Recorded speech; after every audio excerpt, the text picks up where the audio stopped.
Is it your fault that you can't talk about sexuality and relationships and consent with your kids?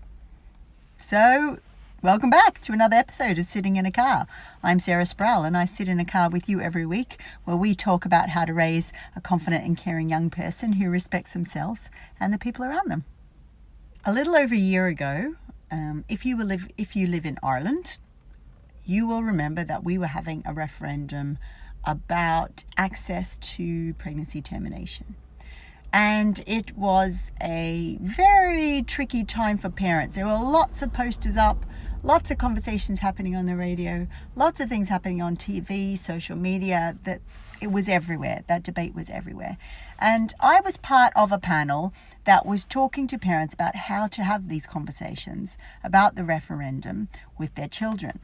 And overwhelmingly, the main concern that parents had, or the main emotion that was coming through in their questions were, I know I need to talk about this with my kid. I'm driving along, I see big posters, and I know I need to say something, but I can't. Something is holding me back. I feel anxious, I feel worried. The moment goes, and then I feel intense guilt. So let's talk about the guilt today. What is that guilt about?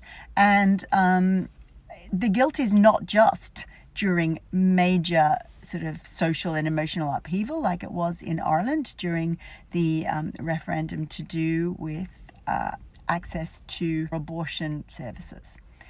That sort of guilt, we can feel it with all sorts of things to do with our parenting. Like, do you remember when your kid was 2 or 3 and you were in the supermarket or the corner shop trying to buy milk and bread, and there's that big display of sweets there beside the cash register, and your child wants a Mars bar or Smarties or something, crisps, and you're managing to say, no, we're not going to do that now. We are going to go home and have our toasted sandwich or our porridge, or and so we're not going to have sweets. And what happens? Your child loses their mind. And they may be on the floor, screaming, yelling, no, you're horrible, I hate you, whatever the thing is. Do you remember that feeling?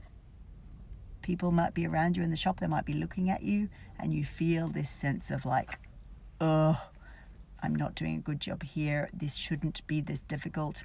I'm not a good parent. I'm not doing a good job with my kid. Everyone's looking at me and everyone's thinking I'm terrible.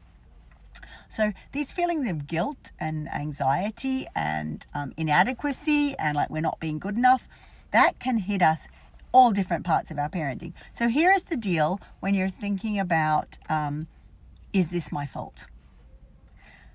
It's not your fault. The fact that you can't talk about sensitive things like abortion, sexual abuse, even puberty, things to do with bodies, periods, kissing, it's not your fault you can't do that. Everything in our culture is placing huge expectations on parents. And when you hear stories about kids going off the rails or committing crimes or whatever, it's like, where are the parents? What was going on with the parents? And the reality of it is, for some children, for whatever their upbringing has been, it doesn't matter what sort of parent they are, they were going to go down that route. For some of us, our kids, the whole point of their growing up, part of their development, is to create tantrums and chaos in shops. It's developmentally appropriate. We're not doing anything wrong because our kid does that, right? In our culture, one of the other things is we have this sort of all or nothing feeling about stuff, right? Either we're good or we're bad. Either we're healthy or we're unhealthy. We're either successful or we're failing. We're either doing a great job, we're perfect, or we're completely rubbish and raising, criminals and all sorts of things. So be aware of that.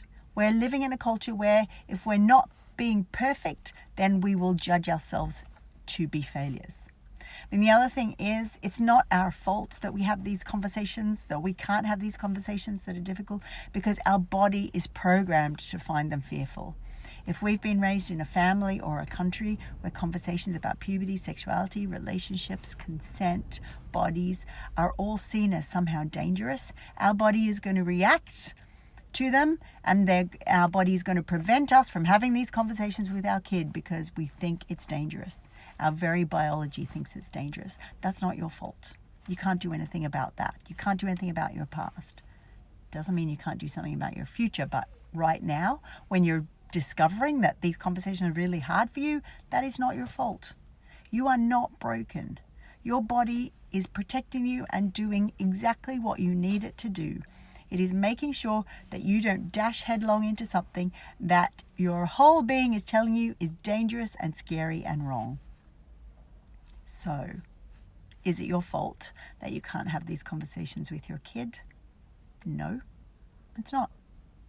You haven't had them in the past because you didn't know enough information to make them accessible to you. And that's Sitting in a Car for another week, where I've talked through a question to help you raise a confident and caring young person who respects themselves and the people around them. Bye for now.